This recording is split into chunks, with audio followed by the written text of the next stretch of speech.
हुजूर रहमत आलम सल्लल्लाहु अलैहि वसल्लम ने ऐलान नबुव्वत फरमाया। ऐलान नबुव्वत को 3 साल हो गए। कुफ्फार मक्का ने बाइकाट कर दिया। सबसे आगे आगे बनु उमैया के अफराद हैं। पूरी तरह बनु हाशिम का बाइकाट किया जाए और ऐसा बाइकाट कि इस बस्ती से भी निकाल दिया जाए। पहाड़ पर एक घाटी थी जिसका नाम था शेब अबी तालिब। ये सारे लोग वहीं चले जाएं, तमाम मुसलमान चले जाएं, इनके सारे हामी चले जाएं। मोहम्मद रसूलुल्लाह सल्लल्लाहु शेब अबी तालिब में चले गए। क्या आपके खानदान के सारे लोग चले गए? नहीं, अबू लहब तो सगा चचा था ना, नहीं गया, लेकिन अबू तालिब तो गए। जो लोग कहते हैं अबू तालिब इसलिए गए थे कि चचा थे, तो अबू लहब भी तो चचा था। चचा होने की वजह से अगर गए तो अबू लहब को भी जाना चाहिए था, और कुफ्र की वजह से अगर अबू लहब नहीं गया तो अबू तालिब को भी नहीं जाना चाहिए था। मालूम हुआ कि ये हदरत सरवरे कायनात के साथ शेब अबी तालिब की मुसीबतें झेलना चचा होने की बिना पर नहीं थी, ईमान की बिना पर थी।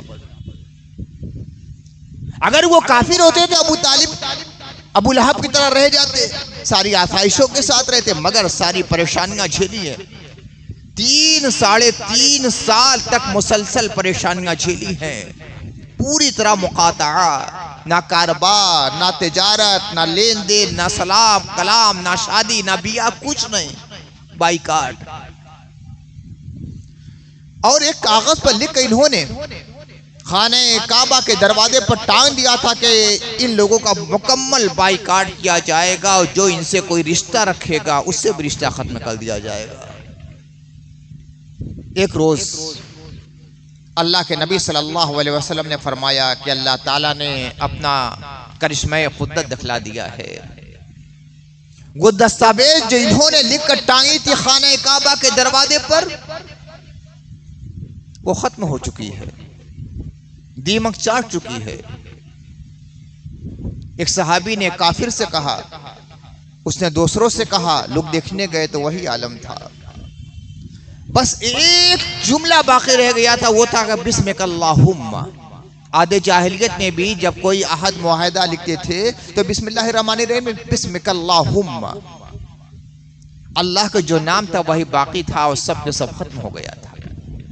अब काफिरों के दिल में यह ख्याल आया कि हमने जो किया था वो बहुत गलत काम था, ये मुआहदा खत्म हो जाना चाहिए।